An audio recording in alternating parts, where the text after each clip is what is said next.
अब बात यहां आती है, साहेब के दरबार में कमी काहे की ना, अंसा मौज नहीं पावता है तेरी चूक चाकरी मां। इस सच्चे दरबार में कबीर परमात्मा की शरण में कमी काहे की ना, किसी प्रकार का भी अभाव आपको नहीं रहेगा जो आपके लिए आवश्यक होगा। और आप जी को वो प्राप्त नहीं हो पा रहा है, परमात्मा आप पर रजा नहीं बख्श रहे हैं, तो आपकी चूक चाकरी में, आपकी कोई सेवा में, आपकी श्रद्धा में कोई चूक है, उसको सेट करो और फिर देखना कैसे। कई भोले व्यक्ति क्या कहते हैं जी, आपने जोत बोला था मैंने जोत भी चढ़ा दी, आप जी ने पाठ के लिए कहा था मैंने पाठ भी करा दिया, और मुझे कुछ भी लाभ नहीं हुआ। पुण्यात्माओं, ये तो हो नहीं सकता कि कुछ भी लाभ ना हो, ये तो वो कहेगा तो भी हम नहीं मान सकते। उसके कारण ये हो सकता है कि उसमें कोई मर्यादाहीनता हो, वो दूसरी बात है। फिर भी आप जी ने जैसे परमात्मा की साधना शुरू की है, कई भक्त कहते हैं हमने सतनाम भी प्राप्त हो गया है, हमने 8-9 महीने भक्ति करते भी हो गए हैं, कोई विशेष सा लाभ नहीं महसूस हो रहा। तो पुण्यात्माओं, अभी आपको बता, धीरे धीरे रे मना धीरे सब कुछ हो, माली सींचे सोगड़ा समय आए फल हो। और दूसरी बात यह है, जैसे किसी के ऊपर आपदाएं आई हैं, कोई दुखी है तो अपने पाप कर्मों से है, पिछले जन्म के पाप कर्मों के आधार से आपका प्रारब्ध बना है। वो प्रारब्ध के दुख, वो पापों का जो संकट आपके ऊपर मंडरा रहा है, आपको परेशान कर रहा है, तो उसके लिए आपको ये साधना बताई गई है, भक्ति प्रारंभ कीजिए, आप करते रहिए। जितनी भक्ति, दान, धर्म, सेवा और ये आप बढ़ाते चले जाओगे, उतना ही आपको राहत मिलती चली जाएगी। अब अनजान व्यक्ति ही ऐसी बात कर सकता है, जैसे सर्दी के मौसम में उसने कंबल ओढ़ रखा है, कंबल दे दिया गया उसको, उसने कंबल ओढ़ लिया, सर्दी से निवारण के तरीके बताए हैं कि स्वेटर पहन लो, स्वेटर से भी सर्दी फिर भी महसूस हो रही है तो जर्सी पहन लो, जर्सी से भी महसूस हो रही है तो फिर कंबल ओढ़ लो। तो पुण्यात्माओं, यदि फिर भी सर्दी महसूस हो रही है तो रात्रि के समय भाई रजाई भी जोड़नी पड़ेगी, रजाई भी डाल लो, तभी जान बचेगी। और कोई ये कहे कि आपने कहा था मैंने स्वेटर भी पहन ली, आपने कहा मैंने जर्सी भी पहन ली, आपके कहे से मैंने कंबल भी ओढ़ लिया, मुझे सर्दी लग रही है, मैं तो मैं ही रखूंगा ये सब साधना, ये कंबल जर्सी सब फेंक दूंगा। तो ये बातें महामूर्ख कर सकता है या किसी ने नशा कर रखा हो।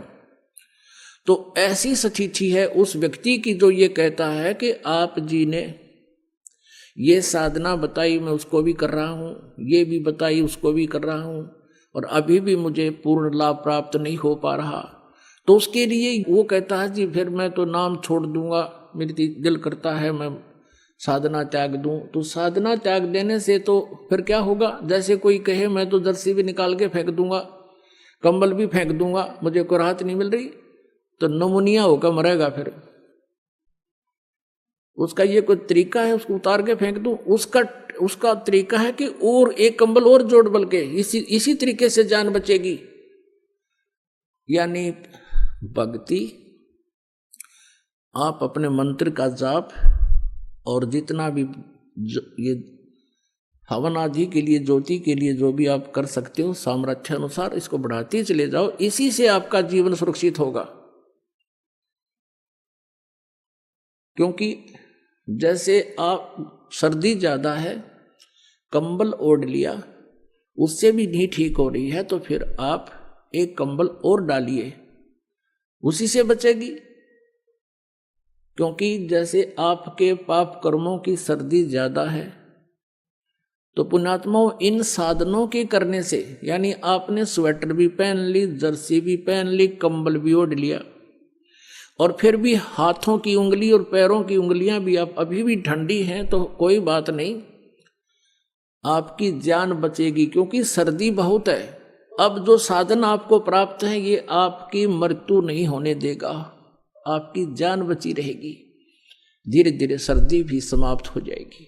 तो इसी प्रकार जो साधनाएं आपको दी जाती हैं और फिर भी आपको कोई महसूस हो रहा है कि मैं बिल्कुल पूर्ण रूप से जो सही लाभ प्राप्त नहीं कर पा रहा हूं, तो ये समझना कि आपके पाप कर्मों की सर्दी अधिक है।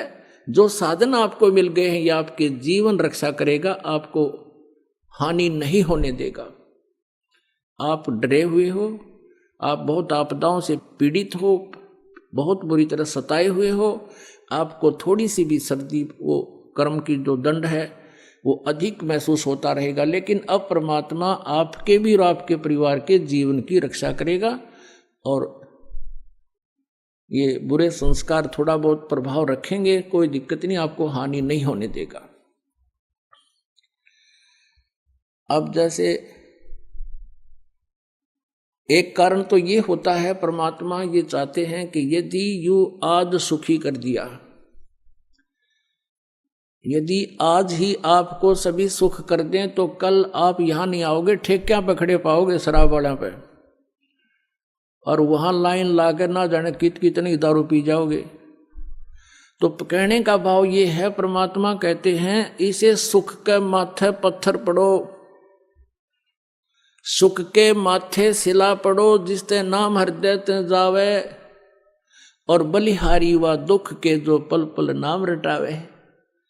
परमात्मा कबीर जी कहते हैं कि आप यही प्रार्थना किया करो, हे भगवान ऐसा सुख ना देना जिससे आपकी भूल पड़ जावे, आपसे दूर हो जाऊं, आग लगे से सुख के, और बलिहारी उस दुख के जो आपकी याद दिलावे पल पल में।